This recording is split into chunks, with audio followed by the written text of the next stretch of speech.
해당되는 얘기를 먼저 하고 나서 측정기를 해봐 드리는 게 이해하기 조금 편하실 것 같아서 작성에 해당되는 얘기를 먼저 해볼게요. 자, 여러분들이 기억하셔야 되는 거 자석의 성질을 가지고 있다. 자석의 성질을 우리가 자성 이렇게 표현할 겁니다. 됐어? 그래서 우리가 알고 있는 자성이라는 건 자석의 성질을 얘기한다. 자, 그럼 물질이 자석의 성질을 띠고 있어요? 자성을 가지고 있어요? 뭐 이렇게 얘기할 건데 우리 자석 중에서 우리가 알고 있는 기본적으로 이렇게 생겨있는 막대 자석, N극, S극 얘는 태어나서 죽을 때까지 자석인 거잖아요. 이런 애들을 우리가 일반적으로 영구자석 이렇게 얘기해요. 자, 영구자석이 아닌 자석은 뭐가 있어요? 전류가 흐를 때만 자석을 띠는 전자석이 있겠죠. 그래서 네, 이런 애들이 있는데 이러한 영구자석이 있을 때요. 이러한 자석은 같은 극끼리는 서로 밀어내는 청력작용해요. 반대 극끼리는 서로 잡아당기는 인력이 작용해요. 뭐 이렇게 얘기하잖아요. 이러한 자석을 가지고 있는 아이를 반으로 잘라. 생각해. 정신 안 차려. 자석을 반으로 자른다. 자, 반으로 자르면 이게 한 덩어리 안에 S극만 있다. 아니면 다시 NS극이 또 생긴다. 또 생긴다. 됐어. 자석은 반으로 잘라도 다시 NS가 생기고 또 잘라도 한 덩어리 안에 NS가 생기기 때문에 자석은 절대 두 극을 따로따로 분리시킬 수가 없습니다. 알겠어? 자석은 절대로 두 극을 따로따로 분리시킬 수 없는 게 자석의 특징이야. 한 덩어리 안에 N극과 S극이 무조건 같이 생겨요. 그러면 이러한 자석의 특이한 성질 잘라도 계속 두 개의 극이 생기네. 언제까지요? 언제까지? 맞아요. 자, 잘라도 계속 두 개의 극이 생기는데 언제까지입니까? 네, 하나의 원자가 남을 때까지 자르셔도 그 원자 안에 NS가 있다는 겁니다. 그러면 이 원자를 핵폭탄으로 핵분리를 시켰다고 치자. 원자를 분열시켜. 그럼 그때는 아예 NS가 동시에 없어집니다. 알겠어? 이렇게 되는 건데 그러면 물질이 이렇게 자성을 띠게 되는 이유가 뭡니까? 라고 하는 거예요. 자성이 생기는 원인이 뭡니까? 원인이 요거 얘기해 주세요. 요게 오늘 하셔야 되는 얘기야. 됐어? 자, 이렇게 물질이 자성을 띠는 이유는요. 원자 구조 안에 있습니다. 우리가 배운 것처럼 원자는 더 이상 추가할 수 없는 가장 작은 입자다라고 하는 거 거짓말인 거 우리 알았어요. 원자 속에는 원자 핵이라는 부위가 있습니다. 원자 핵 속에는 플러스 전기를 띠는 양성자와 정기적 성질을 띠지 않는 중성자로 되어 있어요. 자, 그래서 플러스를 띠고 있는 전하를 가지고 있습니다. 원자 핵은. 그리고 그 바깥에 전자가 땡글땡글 돌아요 라고 합니다. 그죠? 근데 이 전자가요 마치 태양 주변을 돌고 있는 지구와 같아요. 그래서 자, 원자 핵 주변을 크게 한 바퀴 도는 뭐 합니까? 공전의 의미의 운동도 하고요. 스스로 그 자리에서 한 바퀴 도는 뭐도 할까요? 자전에 해당되는 운동도 전자가 합니다. 그래서 이렇게 전자가 가만히 있지 않고 전자에 끊임없이 운동이 생기는데 이 중에서 전자의 공전에 해당되는 운동을 공전이라고 쓰시면 안 돼요. 이 공전은 천체에서만 쓰는 단어거든요. 이 공전에 해당되는 운동을 우리는 전자의 궤도 운동이 일어난다 이렇게 표현합니다. 자전에 해당되는 운동을 자전이라고 쓰시면 안 됩니다. 이건 천체에서만 쓰는 단어거든요. 전자가 그 자리에서 뺑글 도는 걸 전자의 스핀 운동이라고 합니다. 그래서 이렇게 전자의 궤도 운동과 스핀 운동이 끊임없이 일어나는 전자의 운동이 일어나는데 우리가 나중에 뒤에 가서 배우면 알겠지만 중학교 2학년 때 했어요. 전류가 흐르는 노선 주변에는 반드시 뭐가 생긴다고? 자기장이 생기죠. 전류가 흐른다는 거는 전자의 이동과 반대 방향의 흐름이잖아. 그러니까 전자가 움직이면 무조건 전류가 흐르는 거고 전류가 흐르면 무조건 자기장이 생기는 거거든. 그래서 그러면 전자가 움직이는데 어떻게? 자, 공전해도 되고 자전해도 상관없어. 전자가 움직이는 거잖아. 이렇게 전자가 움직이면 전자가 움직이는 그 주변에 전류가 흐르는 현상이 생길 거고요. 그 전류가 흐르기 때문에 전자가 움직이는 그 공간에 반드시 뭐가 생긴다? 자기장이 생긴다. 그래서 전자가 스핀 운동, 궤도 운동을 하면서 전자가 움직이면 그 전자의 운동이 전류를 흐르는 행위를 만들어내고요. 그거에 의해서 자기장이 생긴다고요. 그러니까 전자가 움직이면 무조건 자기장이 생긴다고요. 납득하니? 자, 그러니 여러분들이 알고 있는 1번 원소 기호야. 얘 누구야? 나트륨. 원자번호 몇 번? 원자번호 몇 번? 11번. 됐어? 원자번호 11번인 나트륨 속에는요. 자, 전자가 몇 개 있다는 뜻입니까? 11개 있죠.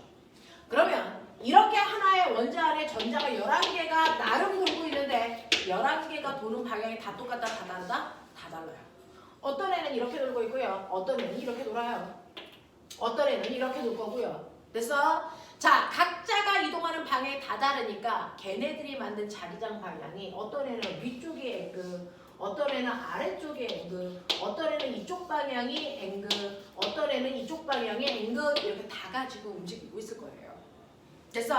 자, 그래서 얘네들이 가지고 있는 자기력 방향이 다 다르니까 그걸 합성해요. 어떤 애는 이쪽 방향으로 자기력, 이쪽 방향, 이쪽 방향, 이쪽 방향 이걸 다 합성해요. 합성하면 하나의 원자 속에 있는 자기력 방향이 결정됩니다. 그래서 하나의 원자 속에 이 11개의 전자가 만드는 자기력을 합성하시면 합성된 자기력 방향이 만들어져요. 이쪽에 N, S 이런 식으로요. 됐죠? 이런 식으로 물질 속에는 원자라는 게 있고요. 그 원자 속에 전자가 들어있는데 전자가 움직이는 방향이 각각 다 다양하면서 그 전자들이 자기장을 만들고요. 그 자기장의 방향을 합성하면 원자 하나의 자기력 방향이 만들어집니다. 됐어? 그래서 그 원자들로 되어 있는 물질들이 있다.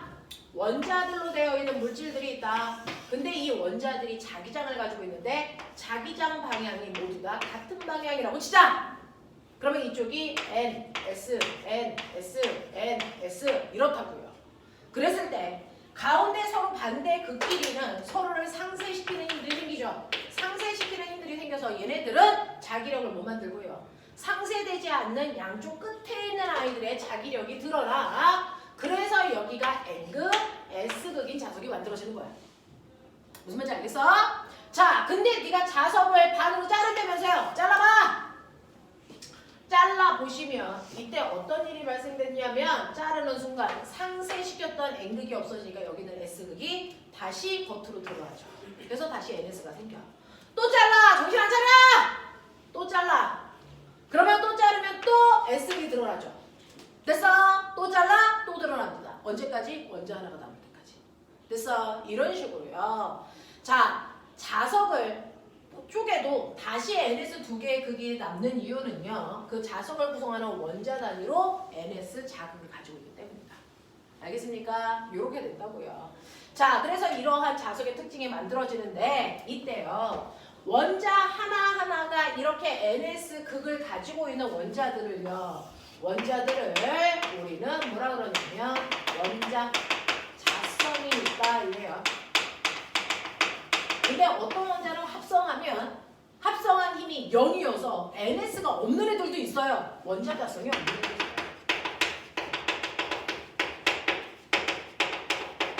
그 중에서 원자 자성이 있는 원자들이 모두 다 같은 방향으로 배열되어 있는 아이들로 만들어진 게 영구 자석인데 이런 물질들은 되게 희귀하죠.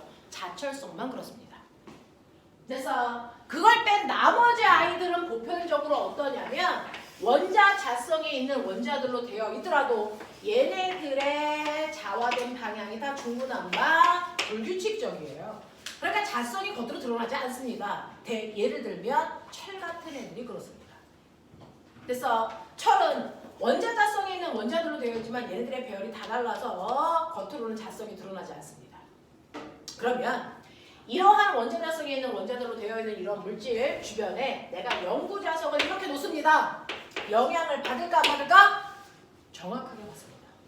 그래서 정확하게 받는데 얘네들이 어떻게 영향을 받냐면 이렇게 원자 자성이 있는 애 주변에 영구 자석을 놓으면 자기장 방향은 N극에서 S극을 향하는 방향이 자기장 방향이라 외부 영구 자석이 자기장을 오른쪽 방향으로 만들었어요. 그 영향을 안에 있는 불규칙한 원자 자성이 영향을 받습니다. 그래서 모두 외부 자성과 같은 방향으로 이런 식으로 자화된 방향이 틀어집니다.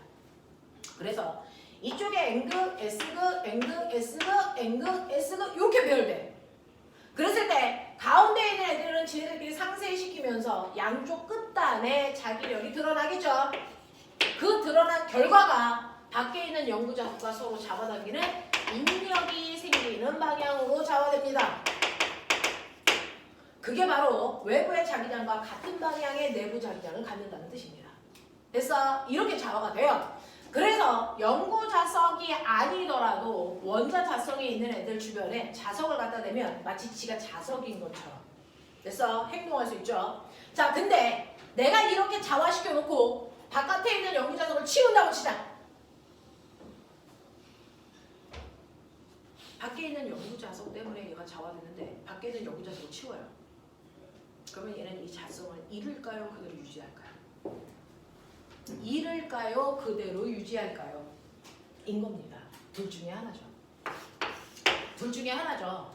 자, 이렇게 안에 있는 자기력을 그대로 유지하는 아이가 있어요. 오랜 시간 동안에. 자, 그대로 유지하는 아이들을 우리가 강자성체 이렇게 얘기합니다.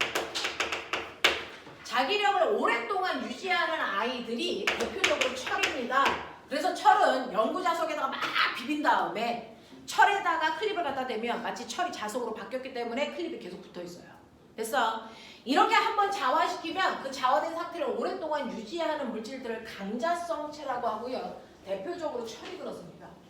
자, 근데 외부에 있는 영구자석을 치웠을 때요. 얘가 자성을 유지하지 못하고 원래 상태 불규칙한 방향으로 돌아갑니다. 그래서 자성을 잃어버리는 물질들도 존재합니다. 대표적인 게 구리입니다. 구리, 금, 은 이런 애들입니다. 됐어? 네, 이런 아이를 자석을 치우면 원래 상태로 쉽게 돌아가는 아이들을 우리가 상자성체 이렇게 얘기합니다. 됐어? 네. 이 중 이러한 강자성체를 이용해서 만든 게 뭐냐면 여러분들 컴퓨터에 있는 하드디스크가 바로 이 강자성체를 이용해서요. 여러분들이 컴퓨터를 막 쳐서 정보를 저장 누르는 순간 하드웨어에 됐어? 자석이 이렇게 와가지고 여기를 지나면 얘가 N극이면 그 밑은 S극. 그리고 얘가 지나가면서 S극이면 N극. 그래서 여기에 정보를 NS로 저장하면 컴퓨터는 그거를 0101 컴퓨터 언어로 읽어요. 알겠습니까? 이렇게 되는 방식이야. 그러니까 하드웨어에다 절대로 하지 말아야 되는 짓. 뭐? 자석 갖다가 흙 긁으면 어제 저장해놓은 야동이 날아가는 거죠. 알겠어? 이런 것들이야. 또요. 선생님 들고 다니는 신용카드 뒤에요. 옛날에는 여기에 뭐 있었게? 마그네틱 카드라는 게 들어있었어요. 그죠? 그게 강자성체로 만들어 놓은 거예요. 그래서 엄마 정보가 여기에 NS로 저장되어 있어서 긁으면 그걸 읽어서 누구 카드 이게 된 거예요. 그러니까 여기다 자석을 갖다 대는 순간 카드가 날아가겠죠. 엄마한테 뒤지겠죠. 근데 이렇게 강자성체로 만들어낸 마그네틱 카드는요. 정보를 쉽게 잃어버릴 수도 있고 복제가 쉬워요. 그래서 요즘은 마그네틱 카드로 신용카드 안 만들죠. 뭘로 만듭니까? 여기에 있는 SSD. 그래서 전기 신호로 정보를 저장하는 걸로 바뀌고요. 여기에 있는 건 요즘엔 마그네틱 카드가 아닙니다. 알겠어? 이렇게 되어 있는 걸로 바뀐 거죠. 자, 그런가 하면 강자성체, 상자성체도 있지만요. 되게 특이한 거 오늘 여러분들한테 말씀드리고 싶었던 건 뭐냐면 원자자성이 없는 이 새끼가 요즘에 핫한 거고요. 이것 때문에 한 달 전에 주식시장이 들썩였던 거죠.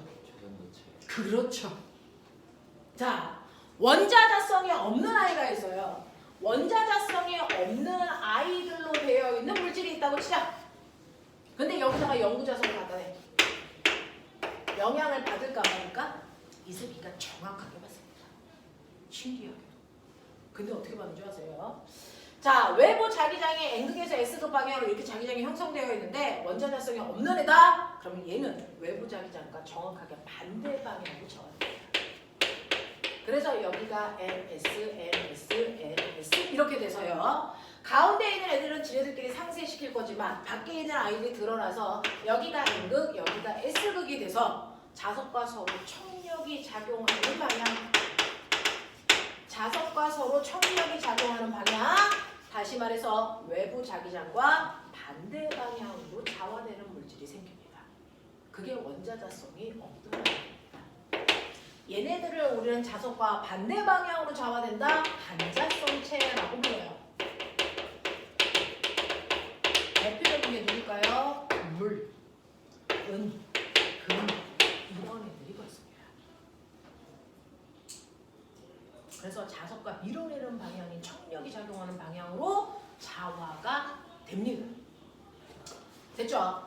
근데 얘네들을 가지고 실험한 과학자가 있어요. 되게 특이하니까 이거 가지고 실험한 과학자가 있는데 이때요. 영구자석을 치우면 어떻습니까? 얘는 영구자석을 치우면 다시 원자자성이 없는 상태로 돌아갑니다. 됐어? 자석을 치워도 자성을 유지하는 건 강자성체 하나만입니다. 나머지는 다 자성을 잃어요. 자, 근데 이러한 그 원자자성이 없는 반자성체를 가지고 실험하는 과학자의 이름이 마이스너거든요. 마이스너. 그래서 그 사람의 이름을 딴 마이스너 효과 요 얘기를 좀 해보고 싶어요. 요걸로 초전도체를 만드는 겁니다. 됐어? 자, 엄청나게 커다란 자석이 있다고 치자. 거기에 반자성을 띠는 물질을 이렇게 올려놔요. 이렇게 올려놓으면 자석에서 얘는 자석과 가까운 쪽이 청력이 작용하는 방향으로 자화가 이렇게 된다 그랬죠. 그럼 밀어내는 자기력을 받네. 그래도 얘는 지구니까 질량이 있으니까 지구가 잡아당기는 중력이 있고 반대 방향을 밀어내는 자기력이 작용할 텐데 상자성과 반자성은 그 자기력이 생겨도 그 힘이 대단히 약합니다. 얘는 엄청나게 센 힘이 작용합니다. 그래서 얘는 약한 힘이 생기니까 그 힘이 별로 겉으로 드러나지 않아서 자석 위에 작용해도 청력이 약하기 때문에 뜨진 않습니다. 그래서 네, 살짝 궁뎅이가 들썩들썩 할 뿐이지 뜨진 않습니다. 근데 얘를 엄청나게 차가운 공간에 갖다 댑니다. 예를 들어 대표적으로 차가운 공간이 어딜까요? 액체 질소가 있는 공간이죠. 액체 질소로 뭐 만들어요? 냉동인간. 영하 200도. 알겠습니까? 네. 액체 질소가 있는 영하 200도의 공간에 얘를 갖다 본 거야. 갖다 댄 거야. 그랬더니 어떤 일이 발생합니까? 그 순간 엄청나게 센 자기력이 갑자기 확 생겨서 얘가 공간에 뜹니다. 그래서 이런 일이 일어난다는 걸 확인한 겁니다. 그래서 그럼 왜 이렇게 온도가 낮은 곳에서 이렇게 이상한 일이 발생합니까? 그건 실제로 초전도체가 되어 있는 이런 물질들은요. 평상시 상온에서는요. 저항이 대단히 커서 전류가 잘 안 흐릅니다. 그랬다가 온도를 낮춰 여기가 온도입니다. 상온은 20도인데 그거보다 온도를 낮추다 보면 어떤 순간에 저항값이요 0에 도달하는 값이 만들어집니다. 저항이 갑자기 훅 떨어져서 저항이 0도입니다. 그래서 우리가 얘기하는 도체 중에서도 저항이 제일 작은 애가 은인데 이 은이라는 물질의 저항은 작아도 0.1 정도 되거든요. 근데 이 물질은 저항이 아예 0이랍니다. 도체보다도 저항이 작은 물질, 이거를 초전도체라고 합니다. 그래서 네, 얘가 만들어지는 겁니다. 그래서 특정한 온도보다 온도를 더 낮췄을 때 저항이 0되는 이 물질을 초전도체라고 하고요. 자, 저항을 0 만드는 순간의 온도를 우리가 임계 온도라고 불러요. 그래서 임계 온도보다 온도를 더 낮춰서 저항을 0으로 만드는 순간 얘는 초전도체가 되는데 이때 이 초전도성을 띠는 이 물질들이 반자성을 띠고 있는 물질들이에요. 그래서 저항값이 0이 되는 순간 전자들이 미친 듯이 움직여서 자석과 밀어내는 방향의 자기력을 세게 만들어요. 알겠어? 세게 만들어서 위쪽 방향으로 밀어내는 힘이 생기는데 근데 문제는 자석과 멀어지면 멀어질수록 자기력이 뭐해질까? 약해지겠죠. 그러다 보면 중력과 자기력의 세기가 같아지는 그 순간에 허공에 정지되겠죠. 그래서 허경영 아저씨처럼 공중에 떠 있습니다. 알겠냐? 자, 그러면 이러한 초전도성을 띠고 있는 저 마이스너 효과가 나타나는 저 물질 어디에 쓰면 좋을까? 저게 뭡니까? 자기부상열차. 공중에 떠서 가는 전철. 알겠어? 이걸 초전도성으로 전도성을 이용해서 만들면 저항이 없어지니까 전기 낭비가 없겠죠. 됐어? 네. 그리고 저항이 0이니까 충돌을 안 하니까 전열기기에서 전기의 에너지가 여러 에너지로 전환되지 않아. 전기 에너지를 100% 전기 에너지로 쓸 수 있어. 됐어? 그래서 이 초전도체를 이용해서 도선을 만들면 전기 낭비 없이 100% 쓸 수 있는 거예요. 무슨 말인지 알겠어? 또 이걸 이용해서 만든 게 뭐가 있냐면 우리가 자기 부상열차를 이걸로 만들 거야 라는 얘기도 하지만 실제로 병원에서 쓰고 있는 MRI라고 라고 하는 자기 공명장치 이것도 됐어. 반자성체를 이용해서 만드는 건데요. 사실은 가장 핫하게 우리가 만들고 싶은 건 사실은 뭐였다? 인공태양입니다. 인공태양이 왜 필요해요? 라고 하면 사실은 인공태양은 하루 종일 24시간 해 떠 있으라고? 아니요. 그게 아니고 태양이라는 별에서는 핵융합을 통해서 에너지를 만들거든요. 그래서 우리가 쓰는 핵발전소는 핵을 분열시키는 건데 태양은 핵을 융합시켜서 에너지를 만듭니다. 핵을 분열시키는 것보다 핵을 융합시키는 게 훨씬 더 많은 에너지를 만들어낼 수 있어서 태양처럼 핵융합을 통해서 전기 에너지를 발전시키기 위해서 인공태양을 만들겠다 이렇게 된 거죠. 그래서 그 인공태양을 만들 때 우리가 써야 되는 게 바로 저 초전도성을 이용하는 거예요. 되겠니? 근데 문제는요. 이러한 초전도성을 띠기 위해서는 영하 200도 이하로 온도를 낮췄을 때 그랬단 말입니다. 영하 200도에 됐어. 전철이 있다고 쳐. 그럼 우리는 그 전철 타러 가려면 냉동인간 됐다가 내릴 때는 해동시켜서 내려와야 되는 거죠. 말도 안 되는 일이에요. 그래서 전 세계 과학자들이요. 이거를 활용하면 엄청 좋을 것 같아. 근데 활용하려니까 임계온도가 너무 낮아. 그래서 전 세계 과학자들이 러시아에 모여서 임계온도를 높이는 연구들을 끊임없이 했단 말이야. 그래서 우리나라 서울대 팀이 임계온도를 몇 도까지 높였냐면 영하 50도까지 높였었어. 그랬다가 러시아가 전쟁을 일으키는 바람에 연구가 중단됐었던 거지. 그랬다가 우리나라 연구팀들이 우리나라에서 그래서 연구를 하다가 상온에서 얘가 가능한 제품들을 만들었다 이렇게 된 거예요. 그래서 상온에서 이 초전도성을 유지할 수 있는 물질들을 알아냈대요, 찾아냈대요 이런 얘기였어요. 무슨 말인지 알겠냐? 이런 것들이죠. 자, 그러면 이러한 반자성을 띠고 있는 대표적인 물질이 뭐가 있냐면 물이 있다 그랬죠. 그래서 수도꼭지에서 꼬맹아 물 틀어. 수도꼭지에서 물을 틀면 물이 쫄쫄쫄 나와. 자, 그 중에서 전기를 정신 차려! 대전체로 근처에 갖다 대면 물은요. 물이라는 물방울 자체가 H2O잖아요. 나중에 화학 시간에 가서 배우시면 알겠지만 하나의 물방울에 수소와 산소가 약한 전기력을 띠고 있는 물 자체가 극성을 띠고 있는 분자입니다. 수소 쪽이 플러스, 산소 쪽이 마이너스거든요. 약한 플러스와 마이너스를 띠고 있어요. 전체적으로 물은 중성이지만 그래서 원전 단위로 보면 얘가 수소가 플러스, 산소가 마이너스인 약한 전기력을 띠고 있는 극성 분자란 말이야. 근데 전기를 띠고 있는 대전체를 근처에 갖다 대면 얘와 반대극을 잡아당기는 인력 때문에요. 항상 물은 마이너스 플러스 마이너스 플러스 이렇게 배열되면서 전기를 띈 대전체 쪽으로 물방울이 끌려갑니다. 그래서 네 선생님 그럼 마이너스를 갖다 대면 밀려요? 병신이죠.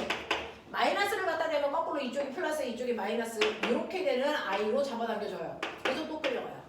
그래서 물방울은 전기를 띤 대전체 근처에서 물방울이 끌려가는 인력이 작용합니다. 물이 극성이기 때문에. 근데 만약에 대전체가 아니고 여기가 NS라는 자석을 갖다 대면 어떻게 될까? 자석을 갖다 대는 순간 원래 물방울은 NS 극이 없는 원자 자성이 없는 물질이었는데 극을 갖다 대는 순간 N극 옆에 N극이 멀리는 S극이 생겨서 물에 밀리는 성질을 합니다. 반자성. 알겠습니까? 그래서 물은 반자성을 띠고 있는 물질이다. 알겠냐? 이런 것들도 확인할 수 있습니다. 자, 그래서 그런 것들에 해당되는 내용들이 93페이지에 나와 있어요. 그래서 93페이지 보시면 강자성, 상자성, 반자성이라는 게 이제 무슨 말인지 조금 눈에 들어올 거고요. 반자성을 이용한 대표적인 물질 93페이지. 반자성을 띠고 있는 대표적인 물질에 뭐가 있냐면 물이 있고요. 물이 있고요. 그 반자성이 자석을 갖다 대면 어떻게 자화되는지 보시면 돼요. 자, 넘어갈게요. 자, 이렇게 자석을 띠는 이유가 전자가 움직이기 때문이다 라는 얘기 했습니다. 되겠어? 네, 자석체는 그렇게 어렵지 않아서 여러분들이 쉽게 할 수 있을 것 같은데 자, 그 중에서 볼게요. 자, 180페이지처럼 강자성체가 누구니 이렇게 암기하는 문제들은 절대 나오지 않습니다. 그죠? 네, 그나마 문제 안에 들어가 있는 뿐이지 그런 문제가 나올 수는 없어요. 넘기시면 96페이지에 보면은 96페이지에 184, 186 이거 두 문제 풀어보죠. 184, 186 정신 차려.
물질이 자석에 반응하는 성질인 자성에 대한 설명으로 옳은 것을 찾아보세요 라고 하였습니다.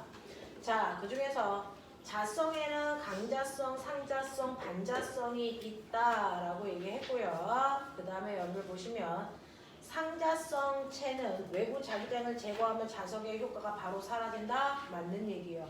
그래서 네. 그 다음에요. 지금 반자성에는 구리, 유리, 플라스틱, 금, 수소, 물 등이 있다. 이거는 앞부분에 있는 내용도 정리된 거 보시면 되는데 맞습니다. 그렇죠? 그래서 5번이 맞다라고 가시면 되고요. 185번 보시면 그린 가와 같이 수평면 위에서 두 개의 동일한 못을 일정한 시간 동안에 막대 자석 N극에 붙여놓고, 자, 못은 철로 만들잖아요. 철은 강자성체입니다.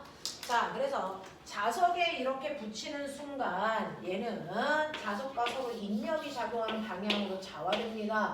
그래서 못 대가리 쪽이 여기가 바뀌어 있군요. 여기가 S, N 이렇게 되어 있기 때문에 여러분들이 보시는 것처럼 못의 머리 부분이 이렇게 되어 있는 곳이잖아요. 못의 머리 부분이 S극, 여기가 N극 이렇게 돼요. 자, 그래서 붙여놓고 가에서는 두 개의 못을 막대 자석으로 자, 으로부터 분리시킨다. 자, 그리고 나와 같이 외부 자기장이 없는 곳에 들어 올렸더니 두 개의 못이 서로 붙었다라고 합니다. 두 개의 못을 붙였지만 얘네들은 모두 다 강자성체이기 때문에요. 이런 식으로 SN, SN 이렇게 붙어 있어. 이런 뜻이야. 자, 그러면 여기에 대한 설명으로 맞는 것을 찾아보세요 라고 했으니까 못 끝부분은 N극이니 그러네요. 그 다음에 못은 상자성이야? 아니요, 강자성이고요. 두 개의 못은 서로 반대 방향으로 좌화됐니? 아니, 같은 방향으로 좌화됐죠. 됐습니까? 네, 이런 식으로 해서 깔끔하게 하시면 되고요. 186번 좀 보세요. 186번 보시면 그림 가는 좌화되지 않은 두 물체 A, B 사이에 자석 갖다 대서, 자, 신기한 거 보여줄게요. 이렇게 두 물체가 이렇게 있어서 원래는 여기에 이렇게 늘어져 있는 물질인데 내가 여기다가 이렇게 자석을 갖다 댔더니 어떤 일이 발생을 했냐면 여기 있는 A 쇠구슬은 자석한테 끌려와요. 인력이 작용했다는 얘기죠. 됐죠? 여기가 NSO 인력이 작용했네? 그럼 이 새끼는 강자성 아니면 상자성 태야. 무슨 말인지 알지? 근데 자석을 갖다 대니까 B는 밀려. 이런 식으로 밀려. 됐어? 그럼 자석과冲력이 작용했다는 얘기니까 얘는 뭐니? 반자성 태야. 이래. 그래서 자석을 갖다 댔을 때 끌려오는지 아니면 밀리는지를 통해서 강자성, 상자성, 반자성을 구별할 수 있어야 되는데요. 이때 이렇게 작용하고 그림 나는 가 상태에서 막대 자석을 치웁니다. 자, 치우는 순간 얘는 자성을 잃어버릴 거야. 반자성체는 자석을 치우면 자성을 잃어버리니까. 자, 그리고 나서 A한테 클립을 갖다 대니까 A는 그대로 클립이 붙어. 아, 그럼 얘는 자성을 안 잃어버렸으니까 강자성체구나. 알겠습니까? 이런 식으로 여러분들이 얘네들을 해결할 수 있으셔야 된다. 아, 클립이 안 붙었어요? 그러면 얘는 상자성체예요. 이렇게 가시면 되겠죠? 자, 그래서 상자성체와 반자성체를 구분하시면 되겠습니다. 그래서 186번의 답은 5번으로 가시면 된대요. 되겠죠? 자, 이런 식으로요. 강자성과 상자성에 해당되는 문제 좀 여러분들이 생각해 보시면 되고요. 선생님하고는 189번 하나만 풀고 끝내도록 하죠. 189 요것만 풀고 끝내죠.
자, 189번 문제 하나만 보고 갈게요. 자, 근데 거기에서 힌트라고 보면 A와 B는 상자성 아니면 반자성이야 라고 하는 얘기를 줬는데요. 자, 이런 식으로요. 자소서를 쓸 때 어떤 문제의 상자성을 띠는지 반자성을 띠는지를 이렇게 설계해서 보면 되겠구나 라고 하는 걸 좀 기억하시면서 이렇게 빈 플라스틱 바늘 이렇게 이용해서 거기다가 자석을 띠고 있는 물질들을 한번 놔보겠다라고 하는 거죠. 물체를 놔보겠다. 여기에는 이렇게 자석이 있어서 위쪽에 N극이고요. 위에 물질을 이렇게 달아놓을 건데 이 물질이 강자성 아니면 상자성 아니면 반자성의 물질이야. 만약에요. 여기에 있는 물질이 꼬매가 반자성이라면 어떻게 될까? 반자성이면 여기가 N극이면 여기에 N극이 생기죠. 그래서 그러면 원래는 여기에 아무 물질도 없으면요. 이 전체 무게만큼만 저울을 누를 거야. 자석이 없을 때 이 저울의 눈곱은 1이었어. 근데 만약에 반자성의 물질을 놓으면 이 물질의 무게 말고도요. 뭐 자석이 미는 뭐가니? 자기력, 청력바다. 그러니까 누르는 힘이 더 세져야 돼. 맞니? 그래서 자석의 눈곱이 더 커지는 A가 바로 반자성을 띠고 있어요. 이렇게 보시는 거야. 만약에 이게 반자성이 아니고 상자성 체면 어떻게 될까? 상자성 체면은 자석과 서로 당기는 방향의 자기력이 이렇게 생기니까. 그래서 중력에서 자기력을 뺀 만큼이 돼요. 그래서 밑에 있는 저울의 눈금이 작아질 겁니다. 되겠어? 그래서 눈금의 변화를 통해서 A는 반자성이고 B는 상자성이라는 걸 이해할 수 있으셔야 됩니다. 되겠냐? 이런 식으로요. 대단히 깔끔하게 나온 문제인데 그래서 기억 자석이 A에 작용하는 힘의 크기는 자석이 B에 작용하는 힘의 크기보다 작다라고 했으니까 눈금 변화 보시면 돼요. 됐죠? 네, 눈금 변화를 보면 B의 자기력이 훨씬 더 크다는 걸 확인할 수 있습니다. 자, 그 다음에 A는 반자성이다. 맞는 거고요. B는 자석에 가까운 아랫면이 N극으로 좌화되어 있다. 아니요. B는 상자성체니까 S극으로 좌화되어 있겠죠. 자, 그래서 답은 3번이다. 이렇게 해결하시면 되겠어요. 자, 오늘 여기까지 하겠습니다. 3주 동안 내신 대비 예쁘게 하시고요. 그래서 시험 잘 보시고요. 그리고 3주 후에 뵙겠습니다.